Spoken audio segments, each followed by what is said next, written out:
என்னுடைய first vlog போட்டு கொஞ்சம் பஸ் தள்ளி தான் நிற்கும் அங்கே. பட் ஆனால் இப்போ தான் நம்ம சேனலே ஸ்டார்ட் பண்ணியிருக்கோம். காசிக்கு போனதுக்கு சமம்னாங்க. ஸோ அதனால் இங்கே வந்துட்டு சாமி தரிசனம் பண்ணிட்டு vlog ஸ்டார்ட் பண்ணலான்ட்டு வந்திருக்கேன். இந்த பஸ்ஸு பார்த்தீங்கன்னா கல்பாத்திலேருந்து தாங்க போகுது. இதான் கோயிலோட என்ட்ரன்ஸு. தரிசனம் முடிஞ்சிருச்சுங்க. இது இப்போ நம்ம இந்த ஏரியா ஃபுல்லாக ஒரு ரவுண்ட் அடிச்சு வரலான்ட்டு போயிட்டுருக்கேன். காசிலேருந்து கொண்டு வந்த சிவலிங்கம், அதனால இந்த கோயிலுக்கு போங்க, அங்கேயும் போங்க, இல்லைன்னா இங்கேயும் வந்துட்டு அங்கேயும் போங்க. ஃபைனலி பார்த்தீங்கன்னா நம்ம ஜெயின்மேட்டுக்கு வந்துட்டாங்க. இந்த கோயில் வந்து ஃபுல்லாக இடிச்சு தான் திப்பு சுல்தான் இருக்கார் இல்லையா, அவர் வந்து என்ன பண்ணியிருக்காருன்னா அந்த பாலக்காடு ஃபோர்ட் கோட்டையை வந்து கட்டியிருக்காரு. கோயில் துறை இருக்குல்ல, அந்த கட்டுப்பாட்டில் தான் அந்த கோயில் இருக்குது. இப்போ கோயிலுக்குள்ளே பார்த்தீங்கன்னா ஒரு கிணறு இருக்குங்க, ரொம்ப பழைய கிணறு.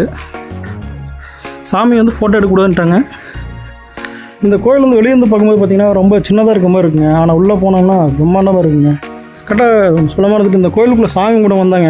உள்ளே வந்தோடனே பார்த்தீங்கன்னா ஒரு ஹெல்ப் தானாகவே வருதுங்க. இந்த கோயில் ஜெயின்மேட்லேருந்து இப்போ கிளம்பிட்டாங்க. அவர் வந்து பாலக்காடு ஃபோர்ட்டுக்கு போகிறோம். இந்த கோயில் இடிச்சு, அந்த கோயில் இடிச்ச கல்ல ஃபுல்லாக அந்த கோயிலில் வச்சு தான் கட்டியிருக்காங்க. ரொம்ப நேரமாக நின்றுக்கிட்டு இருக்கேன். பஸ்ஸு வருது, ஆனால் வர பஸ் எல்லாம் போகாதுங்கிறான். பாலக்காடு ஃபோர்ட்டுக்கு வந்து பார்த்தீங்கன்னா பஸ்ஸே கிடைக்காதனால இப்போ கடைசியாக என்ன பண்ணானா, இது தாங்க பாலக்காடு ஃபோர்ட்டோடைய மெயின் என்ட்ரன்ஸு. இதுக்குள்ளே தான் போகணும். பக்கத்தில் ஒன்று இருக்கும், அதில் போகக்கூடாது. வணக்கம் மக்களே, என்னுடைய பேர் வீரமணி. இதுதான் என்னுடைய ஃபர்ஸ்ட் vlog. நான் இப்போ எங்கே இருக்குன்னு பார்த்தீங்கன்னா கேரளா மாநிலம் பாலக்காட்டில் தான் இருக்கேன். ஃபஸ்ட்டு வந்து பார்த்தீங்கன்னா எங்கே போகிறேன்னா, இப்போ கல்பாத்திக்கு போகிறேன். அதாவது வந்து காசியில் வந்து பாதி வந்து கல்பாத்திம்பாங்க. ஸோ இப்போ வந்து நான் கல்பாத்திக்கு தான் போகிறேன். மணி வந்து பார்த்தீங்கன்னா இப்போ கரெக்டாக வந்து 8:30 ஆகுது. இப்போ நான் வந்து பாலக்காடு ரயில்வே ஸ்டேஷனில் இருக்கேன். அதாவது கல்பாத்தி பார்த்தீங்கன்னா வாக்கிங் டிஸ்டன்ஸ் தான் சொன்னாங்க, ஒரு 2 கிலோமீட்டரில் இருக்குனாங்க.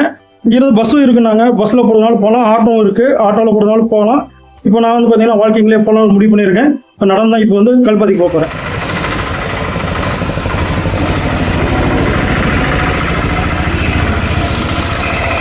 அப்படியே ரயில்வே ஸ்டேஷன்லேருந்து வெளியே வந்தீங்கன்னா வச்சுக்கோங்க, கொஞ்சம் தூரத்துலேயே உலகம்னு ஒரு பஸ் ஸ்டாப் இருக்கும்.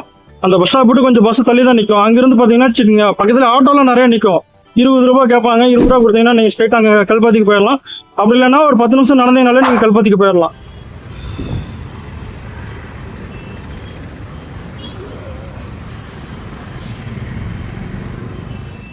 இப்போ வர இடத்துல பார்த்தீங்கன்னா ஒரு 2-3 பேர் யூடியூபான்னு கேட்டுகிட்டே இருக்காங்க. பட் ஆனால் இப்போ தான் நம்ம சேனலே ஸ்டார்ட் பண்ணியிருக்கோம். அவங்ககிட்ட போய் என்னத்தை சொல்கிறதுனே தெரில. ஆமாங்க அப்படி சொல்லி இப்போ கிளம்பி போய்கிட்டே இருக்கேன். ஃபுல்லாக மூட்டை லோடு அதிகமாக இருக்குது. அதனால் எல்லாம் ஒரு மாதிரி பார்த்துக்கிட்டே இருக்கானுங்க. எங்கே போய் முடிய போதோ போய் பார்ப்போம். இப்போ நீங்கள் பார்த்துட்ருக்கீங்களா, இதுதான் நீலம் நதிங்க. இதுதான் கல்பாத்தி ஆறுங்கிறாங்க. இந்த ஆற்றை ஒட்டி தான் அங்கே கோயில் இருக்குது பாருங்கள். லாஸ்ட்டில் அந்த மூலையில் தெரியுது.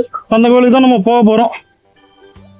அப்படியே அந்த ஆற்றை கடந்து வந்தீங்கன்னா வச்சுக்கோங்க, அப்படியே கொஞ்சம் தூரத்தில் பார்த்தீங்கன்னா இந்த மாதிரி ஒரு ஸ்டெப் கீழே இறங்கும்.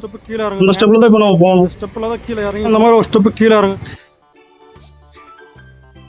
கீழே இறங்கி வந்தோம்னா அப்படியே அந்த ஆறு வந்துடுங்க. அப்படியே அந்த ஆற்றை ஒட்டி அப்படியே அந்த பாதியிலேயே நடந்து போனோம்னா கல்பாத்தி. ஃபஸ்ட்டு vlog பண்ணுறோம், காசிக்கு போவோம். காசியில் போய் காசி விஸ்வநாதர்கிட்ட உத்தரவு வாங்கிட்டு vlog ஸ்டார்ட் பண்ணலான்னு ஒரு ஐடியாவில் இருந்தேன். காசிக்கு போக முடியல. அப்புறம் நெட்டில் சர்ச் பண்ணும்போது இந்த இடம் வந்து பார்த்திங்கன்னா பாதி காசின்னாங்க. அதாவது இங்கே வந்தோம்னா காசிக்கு போனதுக்கு சமம்னாங்க. ஸோ அதனால் இங்கே வந்துட்டு சாமி தரிசனம் பண்ணிட்டு vlog ஸ்டார்ட் பண்ணலான்ட்டு வந்திருக்கேன். இன்னும் போய்கிட்டே இருக்கேன். இன்னும் கோயில் வரல. ஒரு 1/4 மணி நேரத்தில் போயிடலாம்னு சொன்னார். அவர் நடக்கிற 1/4 மணி நேரம் போயிடுவாருக்கு. நம்ம நடக்கி கிட்டத்தட்ட 1/2 மணி நேரத்துக்கு மேலே ஆகும் போல் இருக்குது. போய்கிட்டே இருக்கேன். இன்னும் கோயில் வரல. இந்த பஸ்ஸு பார்த்தீங்கன்னா கல்பாத்திலேருந்து தாங்க போகுது. பஸ்ஸு இருக்குது, பஸ்ஸுலேயும் வேணால் வரலாம். ஆனால் கல்பாத்தி அகரவார ஸ்ட்ரீட்டு தானே? அகரவார ஸ்ட்ரீட்டு, கல்பாத்தி டெம்பிள், அகரவார ஸ்ட்ரீட் இங்கே தானே? 2 டெம்பிள் இருக்கு. இது டெம்பிள் அங்கே காசி விஸ்வநாதர் டெம்பிள் இருக்கு. விஸ்வநாதர் டெம்பிள் அங்கே தான் லாஸ்ட்டு. ஆமாம், அதுதான் பழைய டெம்பிளுங்கிறாங்க. ஒரு 600 வருட பழைய டெம்பிள். அந்த டெம்பிள் இன்னும் உள்ளே போகணுமாமா.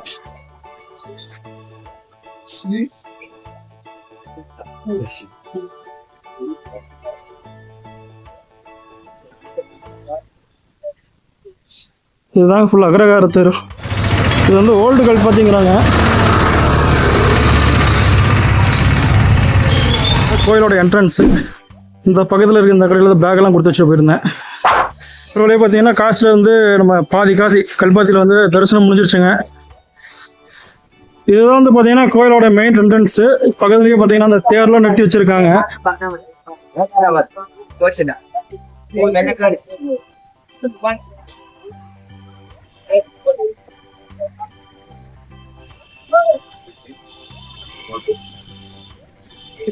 ஃபுல்லாகவே பார்த்தீங்கன்னா சைடில் ஆட்டோ ஃபுல்லாக நிறைய நிற்குங்க. கோயிலில் சாமி கும்பிட்டு வந்தீங்கனாலும் உங்களுக்கு திரும்ப போகும்போது ஆட்டோவும் இருக்குது. ஆட்டோ பிடிச்சி நீங்கள் போய்க்கலாம்.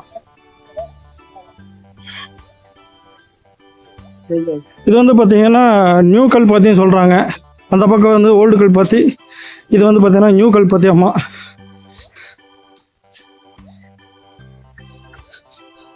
இப்போ நம்மளோட பேக் வந்து லோடு அதிகமாக இருந்தங்காட்டி ஒரு மூலையில் போட்டாங்க, தெரியுது பார்த்தீங்களா? அங்கே தான் நம்ம பேக் கிடக்கு. இப்போ நம்ம இந்த ஏரியா ஃபுல்லாக ஒரு ரவுண்ட் அடிச்சு வரலான்ட்டு போயிட்டுருக்கேன். ஏரியா ஃபுல்லாகவே பார்த்தீங்கன்னா வச்சுக்கோங்க கல்பாத்தி தாங்க. கிட்டத்தட்ட ஒரு 1 கிலோமீட்டருக்கு மேலே இருக்கும் போல் இருக்குது. இது வந்து நியூ கல்பாத்தி, அந்த பக்கம் ஓல்டு கல்பாத்தி இருக்குது. மக்கள் தொகை அதிகமானதுனால பார்த்தீங்கன்னா அந்த நியூ கல்பாத்தி வந்து ஆட் பண்ணிட்டு தான் சொல்கிறாங்க. கடைசி வரைக்கும் அப்படியே போதுங்க, ஃபுல்லாகவே அகரகார தெரு தான். இருக்கிறதுலே ரொம்ப பெரிய அகரகார தெருவாக இருக்குது. ஓல்டு கல்பாத்தி, அதோடய கண்டிப்பாக நியூ கல்பாத்தி ரொம்ப லென்த்தாக பெருசாக போய்கிட்டே இருக்குது. இதாங்க அந்த கோயில், கல்பாத்தி கோயில். பாதி காசிங்க. உங்களால் காசி போக முடியும்னா நீங்கள் இந்த கோயிலுக்கு வரலாம். வந்தீங்கன்னா காசிக்கு போனதுக்கு சமம்.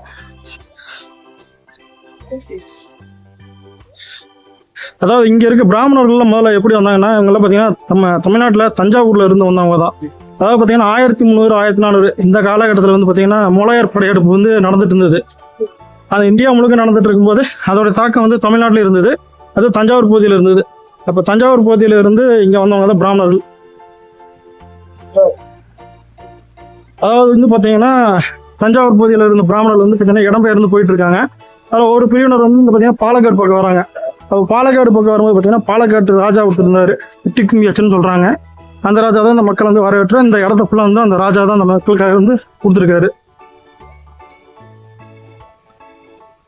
அப்படிதான் ஃபுல்லாக இந்த அகரகார தெரு ஃபுல்லாக உருவாயிருக்கு.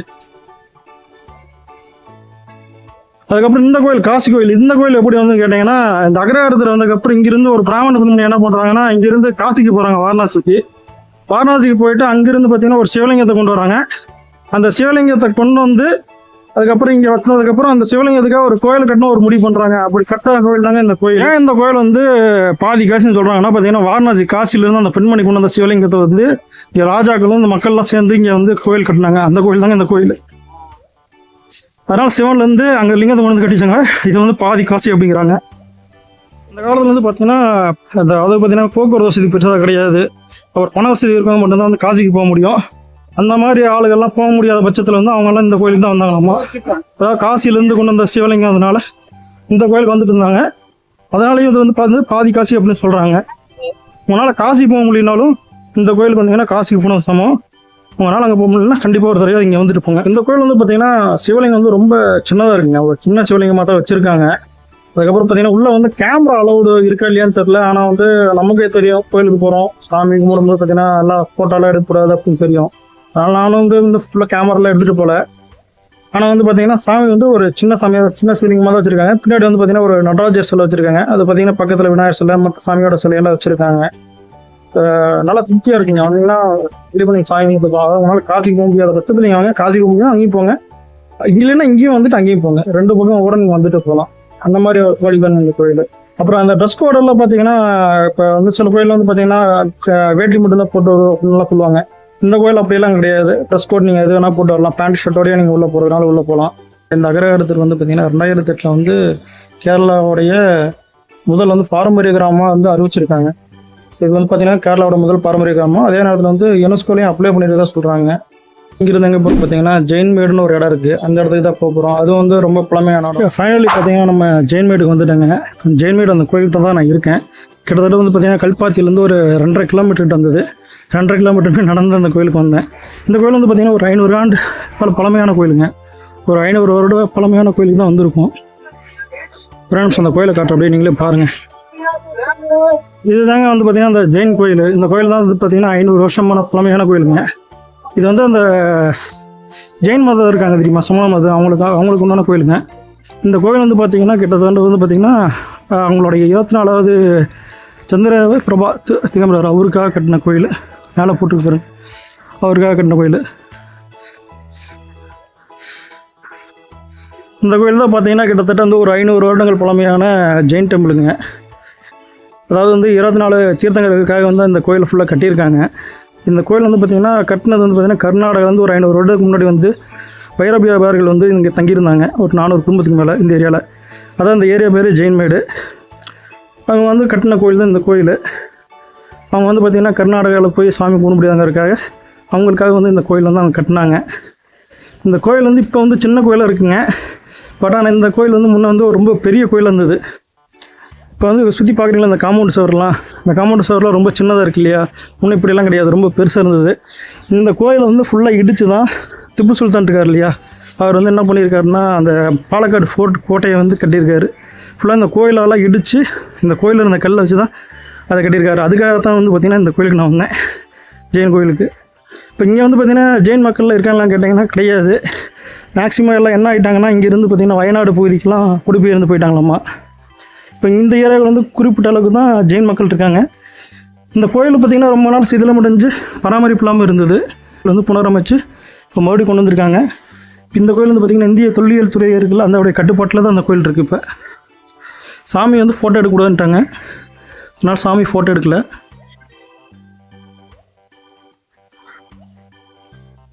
கோயிலுக்குள்ளே பார்த்திங்கன்னா ஒரு கிணறு இருக்குங்க, ரொம்ப பழைய கிணறு. எவ்வளோ அடி ஆழம் இருக்குன்னு தெரில, ரொம்ப பழைய கிணறு. எங்கப்பா உள்ள ரொம்ப ஆழமாக இருக்குது.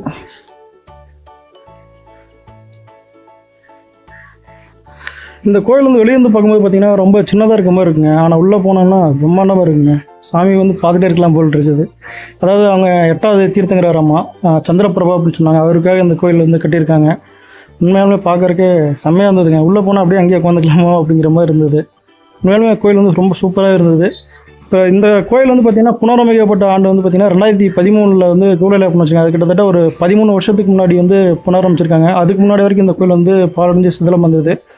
2013 இப்போ வரைக்கும் இந்த கோயில் வந்து பார்த்திங்கன்னா இந்திய தொழில் கட்டுப்பாட்டில் இருக்குது. இந்த கோயில் வந்து இப்போ பார்க்கவே நல்லா இருக்குங்க. கண்டிப்பாக இங்கே வந்தீங்கன்னா இங்கே வந்துட்டு போகலாம். கிட்டத்தட்ட ஒரு 500 வருஷம் பழமையான கோயில். பாலக்காடு பக்கம் வந்தீங்கன்னா இந்த கோயில் கண்டிப்பாக வந்துட்டு போங்க. நிறைய பேருக்கு தெரியறதே கிடையாது, ரொம்ப பழமையான கோயில். உண்மையாலுமே வந்து உள்ள சாமி பார்த்தீங்கன்னா கண்டிப்பாக அந்த கோயிலோட போக மாட்டீங்க, அந்த மாதிரி இருக்குங்க இந்த கோயில். கரெக்டாக சொல்ல மாதிரி இந்த கோயிலுக்குள்ளே சாமி கூட வந்தாங்க. உள்ளே வந்தோடனே பார்த்தீங்கன்னா ஒரு ஹெல்ப் தானாகவே வருதுங்க. இந்த கோயிலுக்கு வந்ததுனாலே என்னன்னு தெரில, ஒரு கோயிலுக்கு வந்து ஒருத்தர் வந்து நசீர்னு ஒருத்தர் வந்திருந்தார். அவர் வந்து பார்த்திங்கன்னா அவரோட ஃபோட்டோ எடுத்திருக்கேன். அந்த ஃபோட்டோ வந்து நான் ஸ்டோரியில் போடுறேன், இது முடிஞ்சுனா இதில் ஆட் பண்ணுறதுலையும் பாருங்கள். அவர் என்ன சொன்னார்னா, உங்களுக்கு எதாவது ஹெல்ப் வேணும்னா வாங்க நான் ரெடி பண்ணி தரேன்னாரு. அவர் அந்த ஆலந்தூருங்கிற ஒரு ஏரியாவில் இருக்காரம்மா. அந்த ஏரியாட்ட வந்தீங்கன்னா வாங்க உங்களுக்கு தங்கறதுக்கு வந்து நான் முழு ஏற்பாடு பண்ணித்தரேன் அப்படின்னு சொன்னார். அதே மாதிரி இந்த கோயில் வந்து பாதுகாவலர் ஒருத்தர் இருக்கார். அவர் என்ன பண்ணாருன்னா, அவரோட ரிலேட்டிவ் வந்து வயநாட்டில் இருக்காரம்மா. வயநாடு போனீங்கன்னா சொல்லுங்கள், உங்களுக்கு வயநாட்டில் நான் தங்கறதுக்கு ஹெல்ப் பண்ணுறேன்னு சொல்கிறாரு. இந்த கோயிலுக்கு வந்தால் உடனே பார்த்தீங்கன்னா ஹெல்ப் பண்ணுறேங்கிறாங்க. அதாவது நம்ம காசு விஸ்வநாதரை பார்த்துட்டு வந்தோம், இந்த கோயிலுக்கு வந்து பார்த்தோம். எடுத்தோடனே 2 கோயிலுக்கு வந்தாங்க. கேட்டு கடவுள் அருள் புரியாருன்னு தெரில. எடுத்த உடனே பார்த்தீங்கன்னா இன்றைக்கி தான் ஃபஸ்ட் நாளே வந்து பார்த்தீங்கன்னா ஹெல்ப் தானாக தேடி வருது. கடவுளோட மகிமை தாங்க. ஜெயின் மேட்லேருந்து இப்போ கிளம்பிட்டாங்க. அவர் நசீருங்கிறவர் அவரோட ஃபோன் நம்பர் கொடுத்துருக்காரு. ஆலந்தூர் வந்து அவர் கால் பண்ண சொல்லியிருக்காரு. அதே மாதிரி இப்போ அந்த கோயிலில் பாதுகாவலர் அவர் வந்து பேர் வந்து சுனிலம்மா. அவர் வயநாடு போனீங்கன்னா கால் பண்ணுங்க சொல்லி அவர் நம்பர் கொடுத்துருக்காரு. வயநாட்டில் போனால் அங்கே ஸ்டே பண்ணிக்கலாம். ஃபஸ்ட் நாளே வந்து ஹெல்ப் இந்த மாதிரி எல்லாம் வரும்னு எதிர்பார்க்கவே இல்லை. பரவாயில்ல, கிடச்சிருக்கு. அடுத்து வந்து பார்த்திங்கன்னா நம்ம இங்கேருந்து பாலக்காடு ஃபோர்ட்டுக்கு போகிறோம். இந்த கோயில் இடிச்சு அந்த கோயில் இடிச்ச கல்லை ஃபுல்லாக அந்த கோயிலில் வச்சு தான் கட்டியிருக்காங்க. அதாவது ஃபோட்டோ கட்டியிருக்காங்க. இப்போ அங்கே தான் போக போகிறோம். வந்து பார்த்தீங்கன்னா பாலக்காடு இருக்கு இல்லையா, பாலக்காடு போட்டு போகிறதுக்காக நம்ம ஜெயின் டெம்பிள்லேருந்து கிளம்பி வந்துட்டு பார்த்தீங்கன்னா பாலக்காடு போட்டு நோக்கி போயிட்டு இருக்கும்போது பார்த்தா பாலக்காடு கேஎஸ்ஆர்டி பஸ் ஸ்டாண்டு வந்துச்சு. சரி 1.5 கிலோமீட்ரு நடந்து டயர்டாகிட்டோம். சரி பஸ்ஸிலையாவது போயிடலாம், 1.5 கிலோமீட்டருக்கு எப்படி அமௌண்ட் கம்மியாக தான் ஒரு பஸ் ஸ்டாண்டுக்கிட்ட வந்தேன். 1/2 மணி நேரமாக நின்றுக்கிட்டு இருக்கேன். பஸ்ஸு வருது, ஆனால் வர பஸ்ஸெல்லாம் போகாதுங்கிறான். போகாமல் இங்கே நின்றுக்கிட்டு இருக்கேன். இன்னும் பஸ் வந்தால் பாடு இல்லை, வர பஸ்ஸு போகாதுங்கிறான். படம் நடந்தே போயிடலாமா இல்லை ஆட்டோ பிடிச்சி போயிடலாமான்னு ஒரு கன்ஃபியூஷன்லேயே நின்றுக்கிட்டு இருக்கேன். ஆனால் 1.5 கிலோமீட்டர் தான். 1/2 மணி நேரம் நின்னதுக்கு பசங்க நடந்தே போயிருக்கலாம்னு நினைக்கிறேன்.